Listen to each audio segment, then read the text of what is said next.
In the previous paragraph, I kind of saying how existentialism linked to Hegel, Heidegger, and do a brief introduction how Sartre linked to existential philosophy.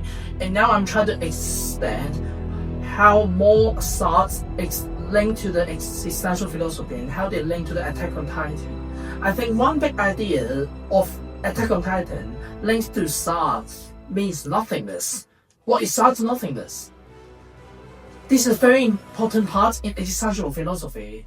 Is that the reality isn't always what we expect. There's uncertainty. For example, Alan Yeager in this movie, observing mom getting murdered, and I think this is not a very good ending. The Titan breaks the wall, it can schedule, decision for the moment, always away from the control and unpredictable. However, existential attitude shows even though the reality is painful, right? The hope sustains us. For example, in this scenario, even Alan, he see his mom getting murdered, he still want to join the enemy, join the army, and then change this scenario. For example, existential philosophy always has really dark side. For example, Nietzschean philosophy, for example, Sartre philosophy. There's a lot of nothingness moment, especially for Sartre. For Nietzsche, for him, it's always we need to realize how painful for life, and then we can keep going and keep going. Those kind of stuff. So I think in this movie, initially, young Alan, although he really hates the Titan, he wants to kill all the Titan, but he still doesn't simplify, reduce life to hatred. He still have hope, so he still want to join the enemy, like join the army, and the part of the reason is because he tried to fulfill the army dream that the sea is real. But there's a very paradoxical thought. Do Alan actually want to kill the Titan, all the Titan, by hatred, or he still remain hope? Right? This is a question for audience and for everyone. I think this linked to the Sartre idea also. Conscious cannot reduce to I, like me, because it's involved activities with nothingness. So here, they always have the capacity to negate. For example, in the book Being and Nothingness, the distinction is expressed through the contrast between being in itself and being for itself. So what is being in itself is simplified, is simply existing in the world without any condition. For example, the cup of water, the chair, so they without necessarily represent the conceptual meaning. So that thing is still there. I think Attack on Titan, for example, the wall exists, the Titan exists. Like those, every reality scenario exists. So Sartre kind of admits we are in the world. Like the world, there's some objective object, but we need to have a reflection to understand it, right? So they don't have meaning. They are already there. We don't need to use Hegelian ideas, like kind of objectivize to myself to understand. Not those dialectical perspective. But here's one more idea: being for itself involves human consciousness. By contrast, it involves human reflection through negation, open up the horizontals of possibility. I will give a book example. For example, I expect to receive $1,500, but last year I just received $1,300. In this case, it involves a psychological sadness because the world or the scenario is not what I expect. The gap between reality and expectation to reveal the power of the conscious to mark absence and show negation. So for example, in Attack on Titan, when we see the war, there's not only the war, it's a chain, it's represent not freedom.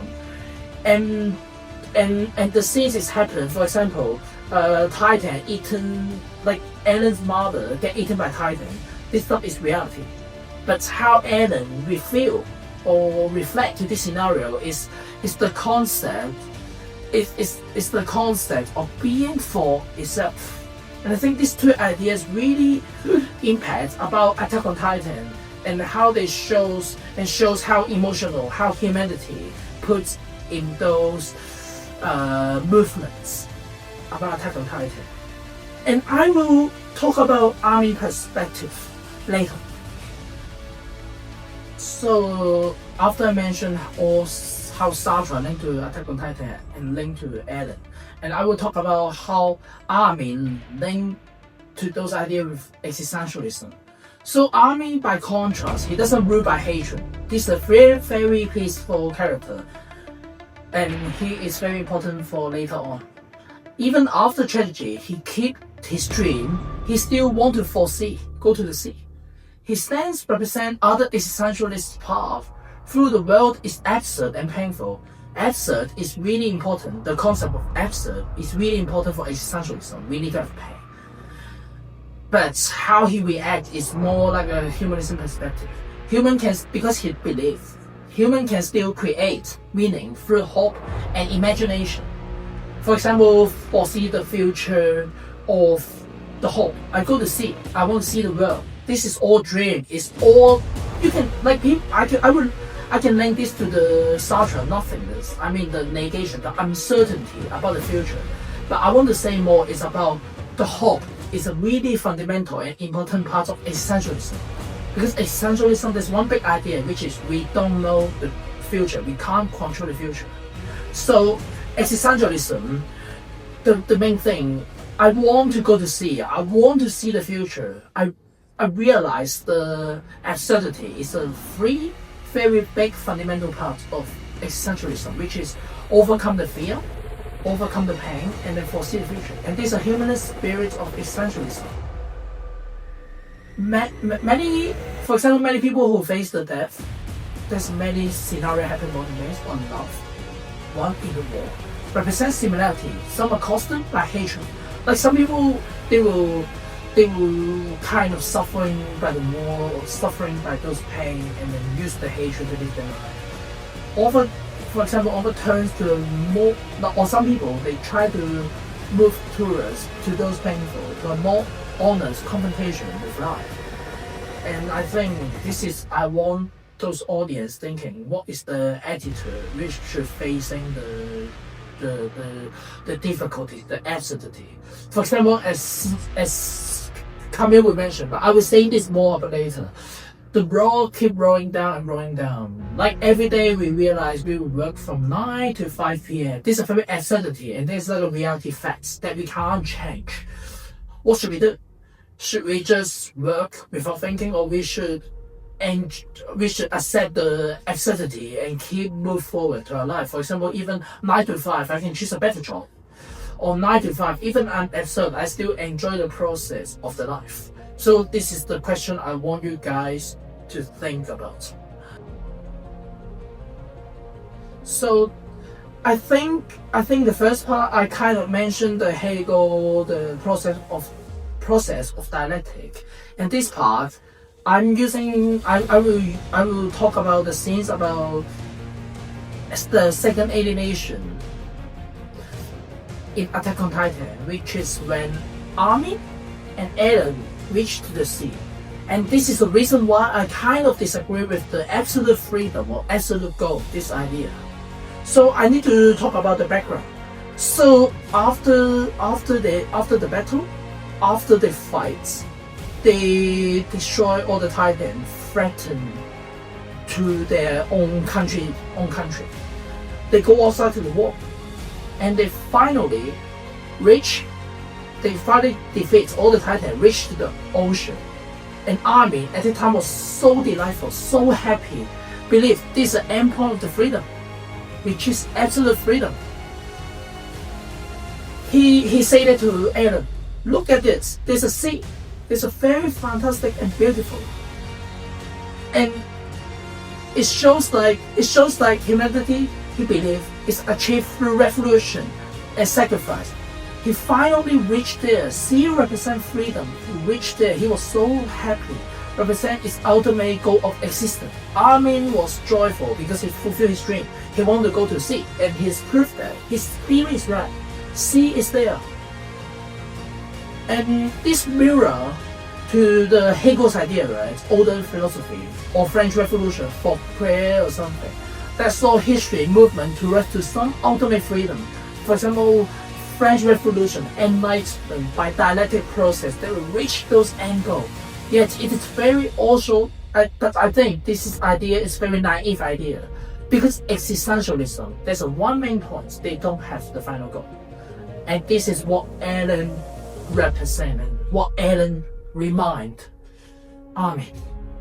For Alan, the truth, he thinks the truth, because he sees all his father memories, he sees how human become military, like a weapon, like Titan, because he realized his mom, eaten by the Titan, is his father's ex-wife, which is really threatening because Titan is human. It's created by other nation as weapon of the war. He undergoes a second alienation. The enemy he fought was not some foreign others, but humanity itself. I think this linked to Hegel idea, right? The enemy is not only as others, but himself. So this is similar to idea of Hegel. When you see your master dialectic, there must be the slavery dialectic, which reflects to yourself. He reminds, an army dream collapsed. Through they reach to the sea. Freedom remains. What is freedom? Freedom remains very uncertain because the realities across the ocean, other human, like Malay, the big country, is a Titan creator. They create some drugs and they can change the human as a Titan. So they're the facts. Other like outside the sea or opposite to the sea is enemy. And existentialism here reveals the absurdity, the reality. It is not always straightforward. Go through to the freedom. Reality is cruel. I think I used the Sisyphus method before, but I need to use that again. Like Sisyphus method, the stone keep rolling down and rolling down again once you reach the stone to the top. Someone will say, should we enjoy the movement of climbing up the cliff and we grab hope, disappear arrives. So Attack on Titan is going to that. To Attack on Titan, the nothingness means nihilism. Should we accept the nihilism? This is the question. And the second thing, Alan is asking Armin, should we kill all the Titans to solve this problem? Is that a solution? I will ask this again, but just remain here. So, I think last year I bring up the idea of nihilism, and someone will, because Sartre talk about nothingness, many people will misread Sartre's nothingness as nihilism, and I will clarify that this is not correct. I don't agree. And further on, I don't think Attack on Titan is the main thing. I don't think Attack on Titan is talking about nihilism. It's not Schopenhauer perspective. I don't think so. So I will explain. So nihilism, I think, shouldn't be misread as failure nihilism. Like nothingness shouldn't be misread as failure nihilism. It should not be interpreted everything is meaningless or nihilism. Instead, I think Sartre demonstrates in the very unique ability of the human conscious to negate, to anticipate what is happening, and to project beyond the given or shown. Furthermore, negating the uncertain is the way of human being. Experience freedom by drawing freedom from the heart of nothingness. Thus, see us standing against determinism, as we are not condemned to be fixed destiny, but must justify or obey our responsibility to every decision. So I think what he really focuses on is your responsibility, your mission. The nothingness is something we are not expect. We can't control, or that's not getting it by our future. This is really overcome the determination, those old way of philosophy. So I think this is the philosophical overcome. And Attack on Titan later on, they will talk about Alan, the struggle between destiny and free will. Because Alan, he said he will see the future. This is the Attack on Titan ability. They can foresee the future, they can see the end, but they can still do decision by their own personality. So this is very struggle point. And also, Alan is struggling what is freedom in his life. So I think his behavior is really against nihilism. I don't think Attack on Titan is mentioned nihilism. And furthermore, I think there's a character called Shiku, which is linked a lot of idea with nihilism, because he really thinks we shouldn't want a kid. He want to use a giant power to destroy the ability of born kid of the Titan, because he think Titan power is really dangerous. But Alan don't agree. Alan, he thinks he will do a very bad decision later, but he don't agree with this nihilistic perspective, because he thinks humans are innately free. When we born in the world, we should be free. So we should fight for it. And this attitude is really existentialism. And I think I will mention about what Alan questioned and struggled and how he linked to existential philosophy. As I mentioned before, Alan sees his future. He sees a lot of possibility. But if he want to change the world, there's only one possibility. I think I will talk about that later in more detail, which is destroying the world. He's the monster in this character. So, but before that, he's still asking the question, two questions. He asks Army, to be truly free, should I kill all the people across the sea? Because they are potential Titan. Because I want to be free. Titan is threatening my life. The second question he asked him, does his choice are really free will, or only turning off fatalism perspective, the gear, since he already sees the future in history? For example, I can foresee my future, I will die one day. This is a very determinism perspective, and this will happen. Is that destiny, or is that free will? Is that freedom? So I think many philosophers talk about this. I think this especially linked to Hegel dialectic. Historical friends through negation and conflict seems towards some endpoint. He sees the endpoint about his ending. Yes, for Alan, the endpoint looks not like not the peaceful, not the joyful. It's a destruction. So does he go back to the old traditional philosopher like Spinoza, nature, or God is the will, is the understanding, or those Pascal demon, or those kind of Laplace demon? Did they go through those process, determinism, or there's some humanity there? For me, I think they still have existential element here. Because even the fate is foreseen, the question remains, whatever we accept it, passively or still act, if we are free. Is accepting destinies like self-deception or resistance? I think in Attack on Titan, Alan tried to do all the things, although he see the past, present, and the future with Attack on Titan. He do the behavior, destroying the world, but he's still doing the against. He still doesn't give up all the possibility to change the society. I think in his will is free. But however, someone will still ask, there's still the same dilemma, which is arising in real life. Does we accept the barrier of reality or changing them? And there's another dilemma. His choice is, he has other choice, he has other better options, or there's the only one option.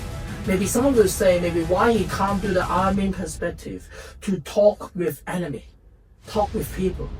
Or like someone will say, oh, they might destroy some military. They might destroy some, for example, military like gun or something in future, like in the other countries, so they don't have enough ability to have a war. I think this is linked to very geometrical politics also. What way we should do revolution? What way we should stop? And I think if the politics we don't consider human perspective, which is existentialism, they will go for a very dangerous perspective. Before I'm talking about how Alan struggled between do he actually get free will or he just struggle or he's not free. I think he is free in some sense.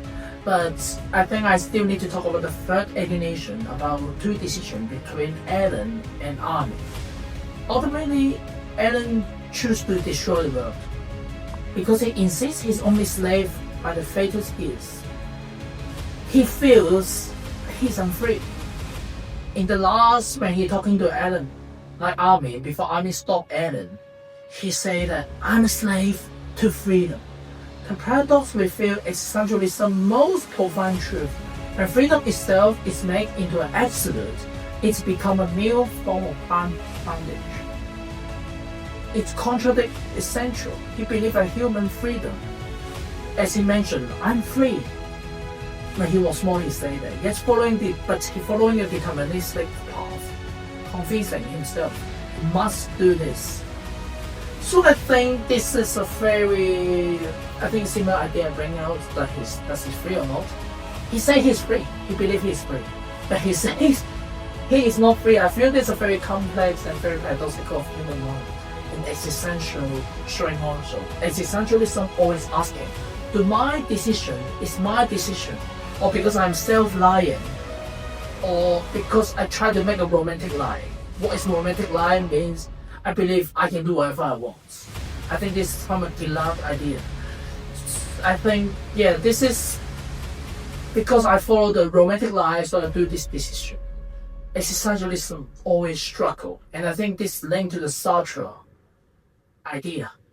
I think in this idea, Sartre, he wants people using existential as an excuse by doing whatever they want.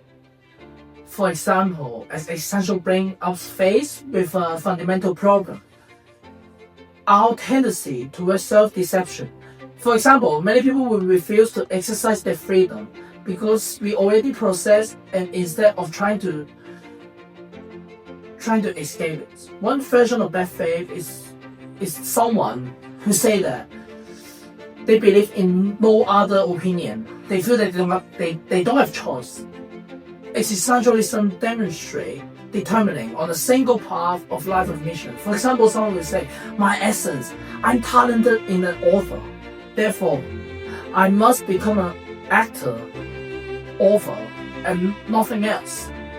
So they think they get a destiny of the life. They accept the transcendency and lock to the self into a faculties. So they don't open to try anything else in the internet or in the world of other possibilities. But the opposite temptation is the romanticism transcended itself. I can become whatever I want, but obviously we can't. However, they are not willing to accept the commitment that freedom demands. Both examples, wherever fatalistic self-limitation and hopeless romantic, show that they are escape from the responsibility to their freedom. So I think this is linked to existentialism, and if my perspective, Alan maybe fall into this. I am fate to do this. But I feel that if you really watch this anime, honestly, Alan knows he shouldn't kill people. He doesn't feel this is my only way, so I feel glad and happy. He feels very guilty, but he's still doing this. The reason, because Titan is the biggest power, and he thinks through his action the scenario can change. So he don't think this is the only way. Can become solving all the problems, but this is the improved way. So he doesn't see this thing as an end goal. He just know I need to do this until I realize until I die. He see his ending, he will die. Or he see the others ending, which is he marry and date with his like her girlfriend, which is Mikasa, but he just get trouble. The world is destroyed. He consider lots of paths, and he choose this path he sees in the end, which is can change the world or something, which is destroy himself and changing the world. I don't support his behavior, but I still thinking he struggled in the existentialism. He deceased because we must do decision. As such mentioned, we are men. Men condemned to be free. We must do decision. We need to. There's an order. We need to do it. But he still consider in other perspectives. So I don't think Alan is only a bloody monster. He has humanity. I don't agree with his behavior. I think he's still following the faith. But I think this saint still practicing existentialism. So I think after I'm talking about how Alan and the army decision, I will summarize in this way, in few ways, and do some analysis. Alan's freedom lies in this. Even while coming to obey the faith, his action driving our Titan, unleashing the faith, like doesn't follow the faith in his action, driven out the Titan. So after I'm talking about the Alan and Armin, how they solve or how they foresee, how they resolve the problem about the globalization problem. So I will analyze or summarize in these few ways. Alan, he thinks freedom lies in this. Even while claiming to obey faith, his action driven out the Titan, unleashing the rumbling, remaining his decision. He's still free and responsible. There's such a point. We can't escape our responsibility, since even not choosing is itself a choice. Yet, from another perspective, he's self-deceived because he's following determinism, believing the action to be inevitable. So, as I mentioned before, I think he still get the free will, but he kind of following the destiny, but he still reflect through different process for the future. So in the physically, he's determinism, but in the mind, I think he's existentialism. So Armin freedom lies in resisting historical determinism. He practiced freedom through humanistic perspective, refused to let Haitian define him, and insisting on dialogue and understanding. Alan only foresees that he will die. I think Armin is the hero, right, in this scenes. Lastly, he become a hero in this movie. He become a hero which is similar to Malay.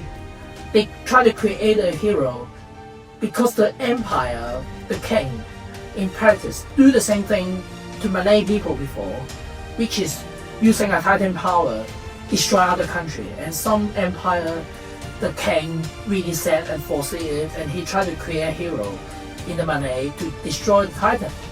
So they create a story, and this is a similar thing, which is Alan and Armin. They seems like they're fighting, but they are creating the six. They're creating another like drafts, which is Alan is a monster and Armin is a hero, but Armin is killing Alan to stop the Titan power, right? So seems like Armin is doing a good thing. And people always criticize Armin doesn't take action, but he does. For example, in few things. Initially, Armin kind of doesn't know the Alan plan, so he kind of using his Titan power to destroy the whole harbor. He kills a lot of people. Also in this dream, he will use his military power, like he will kill Alan. Even Alan is his good friend. Even he knows Alan is not totally wrong. So I think in this sense, Armin is more like a decision. He follow his decision, but he still use violence. So it's go back to my question before: is an existentialist because he's still really like even Armin? He's still using a military power, even use his power to stop or to stop more worse things happen. So this is what I'm thinking. Do existentialism must be peaceful? This is the first question, but I will keep analyzing. So Alan foresaw that only he will die, the giant's power will be disappear, and Armin will become a hero, as I mentioned, to save the world. Once Titan power disappear, humans don't need to suffer from racism, For example, like how in the movie, Alan always get all the bully from other country because they can become Titan. They actually can become a military power. They reflect the world because they can potentially become a Titan. They threaten the world since they are going down a different path, but they are comparison. It seems the ending that power can guide understanding to the whole world. Furthermore, because Alan destroyed 80% of the world, the enemy cannot fight back because they lack military power. Right? So this is also reality. Existentialism can't be only ideal. It's not what old philosophers talking about. For example, we have an ideal concept, not really existentialism, is struggling about the action. For example, in this sense, the reality, Alan considered the ideal part and the reality part. The reality part is because he destroyed 80% of people, so they can't fight back to their own nation. And also, military power is actually the chain of the freedom. So external freedom is a big thing. For example, racism always happens in everywhere. People, because of the belief difference, the race is different, the social condition is different. So we always have the external to stop our understanding or others. Armin doesn't consider this part. Alan considered this part. And this is a very important part. The existentialism is individual negation. Like Sartre talk about nothingness, is about my own understanding and own understanding uncertain or because of the external. So we need to reflect on existentially. But however, this is not the most sad point. The saddest thing is the ending shows two methods of resolving the Titan problem. They both can't solve the problem. So even though there will be final revolution, and Armin through his humanistic heroism both aim to erase the boundary between human and Titan. They destroy Titan power lastly. They destroy the Titan power. They don't have Titan power anymore. But by the opposed means, yet after Alan's death, 100 years later, and the disappearance of Titan power, war returned a century later, like 1 century. But this time is not a Titan war. The whole world still want to fight their hometown because they have a lot of resources. So Titan is an excuse. Resources is a reality. They prove that he has no final endpoint. Hegel is wrong. Freedom is not a destination. So freedom is temporary. Once we get it, we will lose it. It's a very ridiculous, a really sad story. And I think this only one point is correct in here, is the history repeats and repeats again with different elements. This is true. Hegel is not entirely wrong. Like he thinks all the history will be repeating, but lastly he thinks Christianity, they will get a better belief, but I don't agree with that. I don't think so.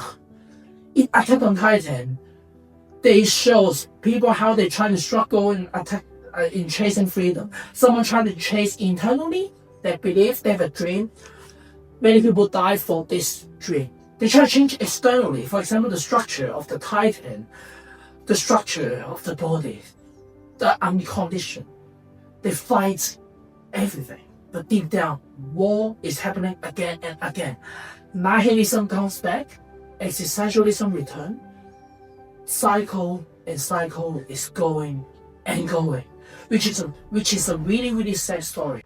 So I think in this Attack on Titan, after we see the story, in the conclusion, the lesson of Attack on Titan is that freedom is not a single endpoint. We never find the absolute freedom or absolute guys or absolute Hegel's idea. It is a continuous struggle and assumption of responsibility. Each time we believe we have attained, disappointment follows, and we are forced to redefine it again. I think they go back to Sartre again. Sartre explores the idea of human existence is constantly caught between factual, the reality, and condition.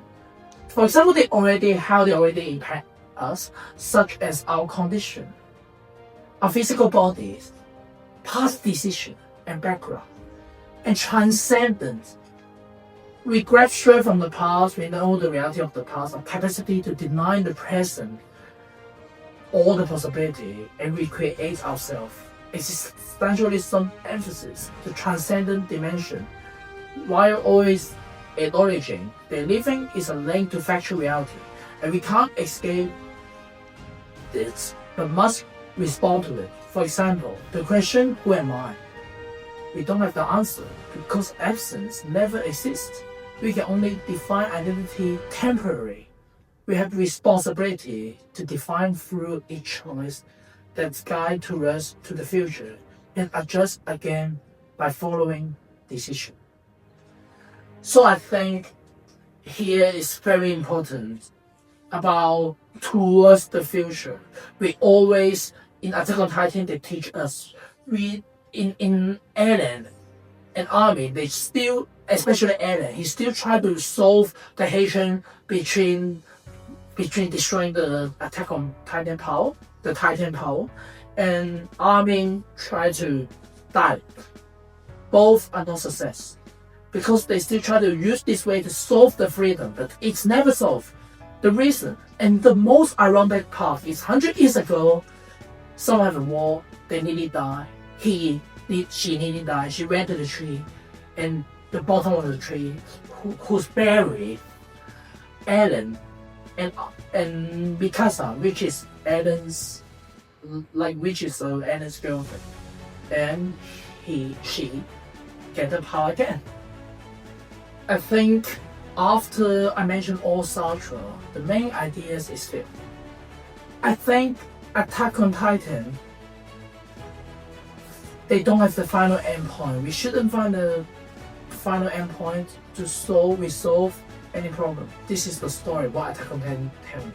It linked to, and they also have some linkage between the Hegel cycle of alienation and recognition.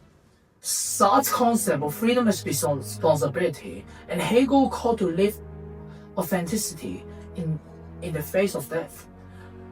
This is what I think. True freedom exists only its ongoing process of confronting it again and again. As I bring up the question before, should existentialism is considered peacefully and conflict? And my answer is, existentialism will exist if humans exist whatever. Their violence, peaceful. I think existentialism is everywhere. Furthermore, I think Hegel, in this paragraph, they don't have answer which is right or wrong, because Hegel mentioned about the history cycle, repeat and repeat. In this Attack on Titan scenes, it seems always happen, and the world always repeat in the very similar way, but differently. Which is, for example, lots of hatred in society happen all the time. All the conflict happen. But every time the end is different, and we learn really painful lesson through it. I think, and lastly, I will answer the question: do Eren is free? I think he's still in the very traditional philosophy way. He believes he is free because he is born in the world. So this very humanistic failure, like a Bible. How? Because God creates human, so humans are free. Humans should be free. This is a belief. But I think this belief is enough. When we believe we are free, we need to really justify our behavior or something. We are free. However, I don't agree with Eren Yeager, the final solution, which is destroying the world and trying to destroy the Titan power. Because the threat is how human using propaganda instead of military itself. So I think he doesn't truly, fully practicing existentialism. I mean, he doesn't do a good decision, but he's still thinking about freedom concept. So he's doing existential behavior, but I don't agree with him. In contrast, Armin, I feel pity of him. He's the people always similar to modern days. He's not a hero. He's in between the reality and his dream. He go to see, he thinks he sees the beautiful stuff, but it's not. But he still choose the dialogue. So after he fulfill his dream, he go back to reality, which is dialogue, communication. But maybe people will more respect how Eren Yeager doing because he shows power. But I think Armin is still very important because he represents the hidden hero, which is really communication, which is really on the bridge to the world. So existentialism is, I think he's the more existentialism than Eren, because Eren represents more heroism in the society. We need this element of destruction with anger, but Armin is a bridge of communication. So I feel that the both element is really important and vital. But in conclusion, I think that Heidegger element is really important in existential philosophy, and I think how Attack on Titan is really linked a lot to existentialism. And I think hopefully audience can learn a lesson, or we should reflect what we see is the real scenario or similar stuff. We should reflect how we can face this scenario. Thank you for the audience. This is a really long time, but I really appreciate it, and I hopefully you guys enjoy it. Thank you.